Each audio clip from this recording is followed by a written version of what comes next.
আসসালামু আলাইকুম সুপ্রিয় মৎস্য চাষী উদ্যোক্তা ভাইয়েরা, আপনারা নতুন বছরের নতুন সিজন শুরু হয়েছে। মাছ চাষের যে সিজনটা শুরু হয় সেটি মূলত জানুয়ারি মাসের পর থেকেই শুরু হয়। তাছাড়া আপনারা চাইলে সারা বছরই মাছ যেকোনো টাইমে চাষ করতে পারেন। কিন্তু অনেক চাষীরা আছে পরিকল্পনা করে থাকে যে জানুয়ারি মাসের পর থেকে শীতটা যখন একটু কমে তখন মাছ চাষ করবেন। সেক্ষেত্রে আপনারা আপনাদের পুকুরের মধ্যে চাষ করতে পারেন যেকোনো ধরনের মাছের রেণু ও পোনা। তার মাঝে অন্যতম হলো আপনারা ভিডিওতে দেখতে পাচ্ছেন এখানে আপনার দেশি ট্যাংরা এবং দেশি গুলশা মাছের চাষ পদ্ধতি সম্পর্কে আলোচনা করা হয়েছে। এই মাছগুলো আপনারা চাষ করতে পারেন ক্যাটফিশ জাতীয় মাছ হিসাবে, এবং এই মাছগুলো আপনারা যে কোনো ধরনের মাছের সাথেই খুবই সফলতার সাথে চাষ করতে পারেন, কারণ এই মাছগুলো ভাইরাস মুক্ত এবং এগুলো রোগবালাই খুব একটা বেশি হয় না, এবং ট্যাংরা এবং গুলশা মাছ চাষ পদ্ধতি অন্য মাছের ক্ষেত্রে সহজ একটি চাষ পদ্ধতি। তাই আপনারা আপনাদের পুকুরে রিস্কমুক্তভাবে যারা নতুন মৎস্য চাষী ভাইয়েরা আছে তারা আপনারা শুরু করতে পারেন এই সকল জাতের ট্যাংরা এবং গুলশা মাছের চাষ পদ্ধতি। কারণ হচ্ছে আপনারা অনেকেই নতুন মৎস্য চাষী ভাইয়েরা আছে তারা পরিকল্পনা করতেছেন যে একটি ছোট জায়গা থেকে শুরু করবেন। মূলত এই সকল মাছ শতাংশে আপনার 1000 করে দেওয়া যায়। আর আপনারা ছোট পরিসরে শুরু করবেন সেক্ষেত্রে আপনারা এই সকল মাছ চাষ করবেন, কারণ এগুলো মাছ হচ্ছে রিস্ক মুক্ত তুলনামূলক অন্যান্য মাছের ক্ষেত্রে যেরকম ভাইরাস বা বিভিন্ন ব্যাকটেরিয়া জাতীয় প্রভাব দেখা দেয়, কিন্তু এই সকল মাছে এই সকলের প্রভাব কম।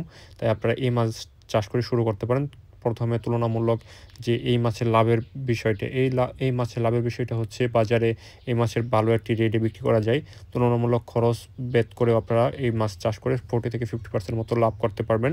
বাজারের যে চাষ ব্যবস্থা আছে বা বাজারে যে দাম দর আছে তার মধ্যে থেকে, এবং আপনারা তুলনামূলক এই মাছের চাষ পদ্ধতি দিয়েই আপনারা মাছ চাষ সম্পর্কে আইডিয়া নিতে পারেন, এবং রিস্ক মুক্তভাবে আপনারা এই সকল ট্যাংরা গুলশা মাছের পোনা চাষ করতে পারেন। ট্যাংরা এবং গুলশা মাছটি মূলত হচ্ছে ক্যাটফিশ জাতীয় মাছের মধ্যে অন্যতম একটি মাছ, এবং এই মাছগুলো আপনার যখন গুলশা মাছটা হচ্ছে 15-20 কেজি আসে তখন বিক্রি করে দেওয়া যায়।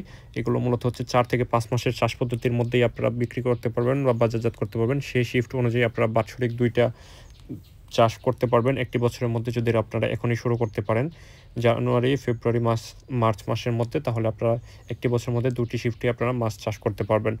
আর হচ্ছে আপনারা যখন এই মাছগুলো চাষ করবেন সেক্ষেত্রে আপনাদের যে পুকুর আছে পুকুরের মধ্যে আপনারা অন্যান্য মাছের সাথে মিশ্রভাবে চাষ করতে পারেন।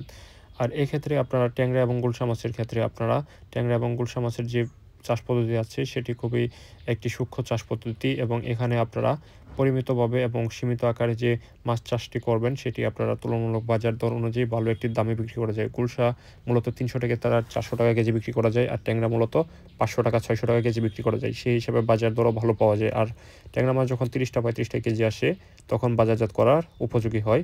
4 থেকে 5 মাসের চাষ পদ্ধতির মধ্যেই এই মাছগুলোকে আপনারা বাজারজাত করতে পারবেন। মূলত আপনারা যদি এক্সট্রা পুকুর থাকে তাহলে ট্যাংরা এবং গুলশা মাছ আলাদা আলাদা পুকুরে চাষ করতে পারেন এককভাবে। আর যদি এক্সট্রা পুকুর না থাকে সেক্ষেত্রে আপনারা একক শুধু ট্যাংরা অথবা শুধু গুলশা চাষ করতে পারেন মিশ্র পদ্ধতির মাধ্যমে কার্প জাতীয় মাছের সাথে। আর আপনারা চাইলে একসাথেও চাষ করতে পারবেন ট্যাংরা এবং গুলশা মাছের। আর আপনারা মানসম্মত মাছের রেণুপোনা ক্রয় করতে চাইলে আমাদের সাথে যোগাযোগ করবেন। আর আমরা সারা বাংলাদেশের বিভিন্ন স্থানে এই সকল মাছের রেণুপোনা সরবরাহ করে থাকি চাষি ভাইদের কাছে, এবং সুলভ মূল্যে এই সকল মাছের রেণুপোনা ক্রয় করতে ভিডিওতে দেওয়া নাম্বারে আমাদের সাথে